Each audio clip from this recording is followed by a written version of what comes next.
Bernard quedó muy angustiado por la muerte de su hermano gemelo Josué. Por suerte para él, cuenta con Luciano, su vecino de confianza, quien puede ayudarlo a sobrellevar los momentos más duros, porque a sus 80 años, la inminente presencia de las parcas apenas le brinda instantes de sosiego. Hola, soy Allison. Les doy la bienvenida a otro episodio de Cuentos para leer sin luz. Hoy presentamos el 11º de la sexta temporada. Su título es Las parcas vienen marchando, con texto y música original de Marcelo Pérez. Que lo disfruten.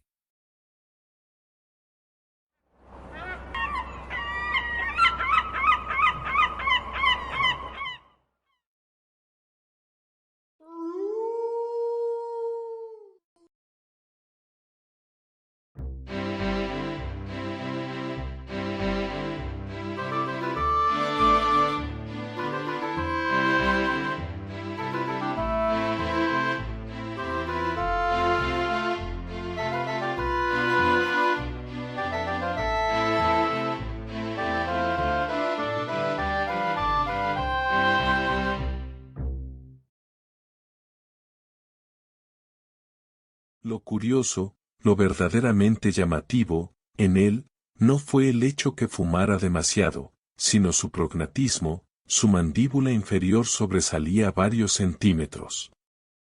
Semejaba a un mascarón de proa. Esto se lo contó Bernard a su vecino Luciano. También le confesó, durante una noche lluviosa, mientras compartían una cena, un hecho en extremo increíble. Dijo que se trataba de Josué, su hermano gemelo. Y lo que sucedió con él, luego de su muerte, nunca se supo bien si decidieran catalogarlo como milagro o producto de hechicería. Algunos lo atribuyeron a su insaciable manía de fumar. Los maliciosos, a su prognatismo. Lo real del caso fue que, estando los familiares y amigos íntimos presentes en su funeral, de pronto vieron como su cuerpo, que había estado descansando dentro del féretro, se erguía hasta quedar sentado. Las reacciones de las mujeres fueron, algunas, persignarse, mirándolo azoradas, otras, huyendo emitiendo gritos plagados de histerismo y terror. Los hombres se acercaron en grupo, constatando que, en efecto, Josué estaba bien muerto, conservando su rigor mortis. Los que pensaron se trataba de su resurrección, al final debieron convencerse que no había sido más que una reacción muscular del cuerpo, logrando que se levantara. Entre 2 o 3 intentaron, por medio de la fuerza, regresarlo a su posición yacente, mas les fue imposible. Josué estaba tieso, como revestido del mármol más puro. Llamaron al médico que había firmado su certificado de defunción, quien, al ver los esfuerzos realizados en vano, opinó que habría que llevarlo al hospital para cortar algunos tendones. Bernard se negó categóricamente, deseando que su querido hermano descendiera a la tumba entero, como había nacido. Haciendo concilio los hombres, en la misma sala mortuoria, porque no había tiempo que perder, decidieron, mancomunadamente, darle sepultura sentado. Bernard también lo creyó conveniente, su querido hermano descansaría en paz, de una manera u otra. De pie todos, al costado de la fosa que recibiría sus restos, fueron testigos de la delicadeza que tuviera el operario de la grúa al descenderlo hasta el fondo. Luego, Bernard tuvo el honor de echar el primer puñado de tierra, que le cayera sobre la cabeza, despeinándolo un poco. Al término de la ceremonia, recibió, en su casa, a los familiares más íntimos. Todos paseaban sus miradas por objetos que habían acompañado a Josué por el trayecto de su vida, antiguas fotografías enmarcadas en nogal, colgadas de las paredes, su viejo sillón de caña, el preferido, su cenicero de cristal, su bata, la boina y el bastón. Cosas que habían quedado para el recuerdo. En una reunión en la casa de su vecino Luciano, compartiendo un par de copas de coñac, le aconsejó que, de a poco, fuera olvidando todo, disfrutando la vida. Bernard escuchó con atención, pero a sus 80 comprendía que mucho camino por recorrer ya no le quedaba. Que, en cualquier momento, pasaría a buscarlo la parca, para llevárselo. Y si lo hiciera al lugar donde se encontrara el alma de su querido hermano, mejor. Pero no tenía seguridad en ello, siendo la razón por la cual su rostro estuviera cubierto por una pátina de angustia. Luciano sopesó esta opinión de su vecino, aclarando que, en verdad, las parcas eran 3, y no solo una. Lo había leído en un libro de mitología. Según decía, de acuerdo al destino que cada hombre tuviera, pudiera tocarle alguna de ellas en particular. Hecho este comentario, se levantó del sillón y fue hasta su biblioteca, extrayendo, de allí, un volumen. Se trataba de mitología grecorromana, y que se lo prestaba para que lo leyera. Ahí hablaba de las parcas, o las moiras, como también se las conociera. Bernard le agradeció, prometiéndole que lo leería con atención. Con estas ideas rondando por su cabeza, regresó a su casa. Sentado en el sillón de caña comenzó a hojear el libro. Había mucho para leer, y estaba ilustrado con reproducciones de obras de pintores famosos. Llamó su atención ver el capítulo dedicado a las parcas, y una gran fotografía en color de una pintura de Francesco Salvati, representando a las 3 parcas. Allí estaban Cloto, la hilandera que hila las existencias humanas, dando vida a cada uno de los mortales en el momento preciso. Láquesis, la suerte, determinando el paso de los hombres en este mundo. Teje el ritmo de los mortales como si compusiese una canción, dando movimiento al cosmos, con sus alegrías y tristezas, glorias y derrotas. Y, por último, Atropos, la inflexible, señalando la hora de la muerte, el momento de dejar el cuerpo y volverse sombra. Bernard quedó impresionado con sus características, la expresión facial que el artista había otorgado a las 3 ancianas mujeres. Sus miradas, insidiosas, inquisidoras, daban la sensación que el destino final de las personas fuera, de antemano, conocido solo por ellas. De lo leído dedujo que Atropos fuera la encargada de romper el hilo o el tejido que sus hermanas hubieran reservado para cada ser viviente, y tuvo la certeza que fuera la principal culpable de lo sucedido a Josué. Y que habría una posibilidad que, tanto Cloto como Láquesis, hubieran deseado que aún viviera un tiempo más, por eso habrían conseguido que se incorporara de su ataúd. Pero Atropos, insensible, al darse cuenta de esto, volvió a paralizar su vida, dejándolo tieso como estatua de mármol. Recordó a su hermano, siendo bajado a su tumba en una silla. Cerró el libro, ya había leído demasiado, no sería bueno que los recuerdos volvieran a acicatear su mente. Sin embargo, esa noche tuvo un sueño extraño. Se encontró a sí mismo en un jardín. A la distancia se apreciaba la imagen de 3 mujeres, y parecía que estuviesen jugando en ronda. Bernard se aproximó, con sus pies como si flotaran.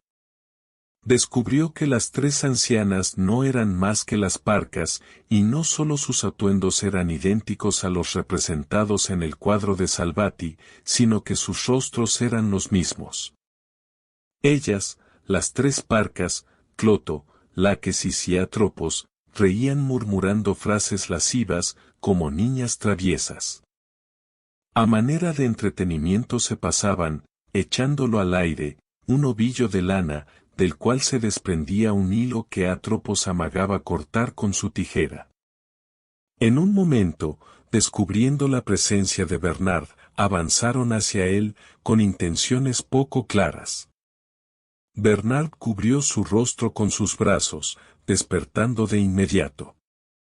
En su regazo, el libro abierto, justo en la pintura de las parcas, habría influenciado en el contenido de su sueño. Durante los días que siguieron, a pesar de las recomendaciones que le diera Luciano, le resultaba difícil apartar de su mente la idea de que le sucediera lo mismo que a su hermano. Podría consultar con un doctor y que le diera algún consejo. Recordó a su médico de cabecera, a quien había notificado del fallecimiento de Josué.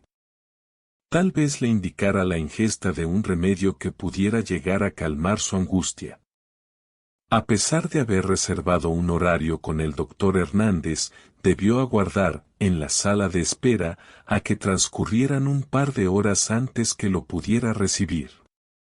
Hernández era un hombre serio, culto, muy profesional, y además con reconocidas dotes de psicólogo, por lo que no solamente ayudó a Bernard con sus opiniones, sino que evitó recetarle medicamentos que de nada le sirvieran.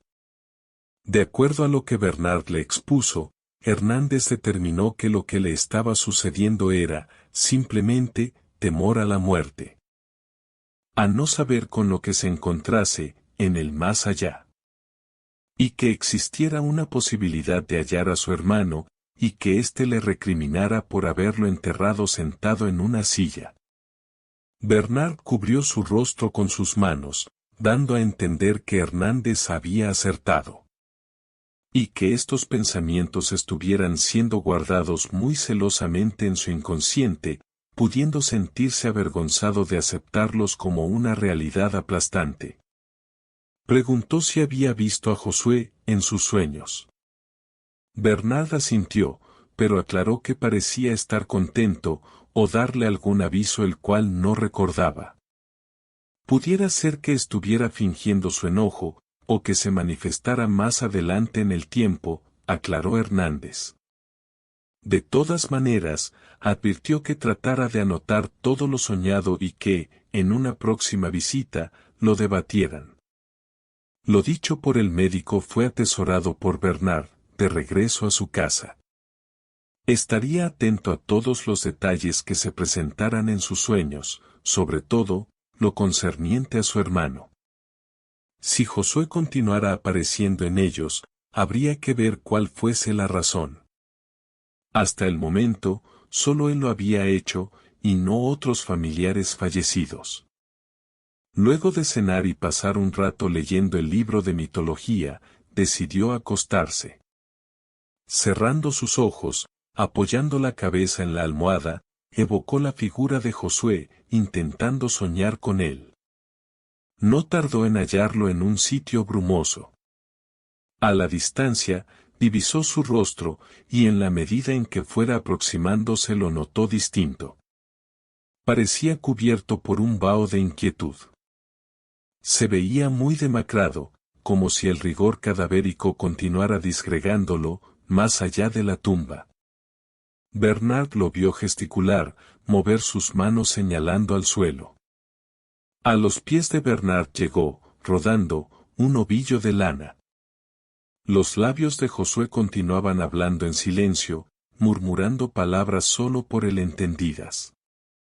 Bernard tomó el ovillo entre sus manos, notando el desprendimiento de uno de sus hilos. Tiró de él, dándose cuenta que su extremo final se perdía entre la bruma. Vio a su hermano, mostrándole unas tijeras. Bernard le suplicó, le gritó que no lo cortara, que de su continuidad dependiera su vida, y que, interrumpiéndolo, lograría que Atropos, la inflexible, se apersonara. Pero Josué no escuchó. Con ágil movimiento de los filos cortó el hilo. Bernard deseó huir del sueño. Volteando comenzó a correr, deshaciéndose del resto del ovillo. Luego de un lapso de tiempo onírico, el cual jamás supo su duración real, abrió sus ojos, encontrándose inmerso en el silencio y la oscuridad de su habitación. O, al menos, eso le pareció. Debajo de la puerta cerrada se filtraba una rendija de luz blanca. se levantó de la cama. Al abrir la puerta, una luz muy intensa lo cegó. Como ya habían pasado varios días sin tener noticias de su vecino, Luciano pensó que algo le hubiese ocurrido. Teniendo en cuenta su avanzada edad, requirió la presencia de un policía para entrar en su casa. La puerta del frente estaba cerrada con llave, por lo que se vieron en la necesidad de forzarla. El living, que había estado a oscuras, se vio iluminado por la claridad que entraba desde la calle. Ambos fueron recibidos por un fuerte olor desagradable. En un rincón, sentado en el sillón de caña que había pertenecido a su hermano, los recibió Bernard, su figura casi irreconocible por el avanzado estado de descomposición. En su regazo, el libro de mitología, abierto en el capítulo que hablaba de las parcas. Las tres hermanas. Cloto, Láquesis y Atropos parecían sonreír, emergiendo de la pintura de Salvati. Vanos fueron los intentos de lograr una postura yacente para Bernard. Lo bajaron a la tumba sentado.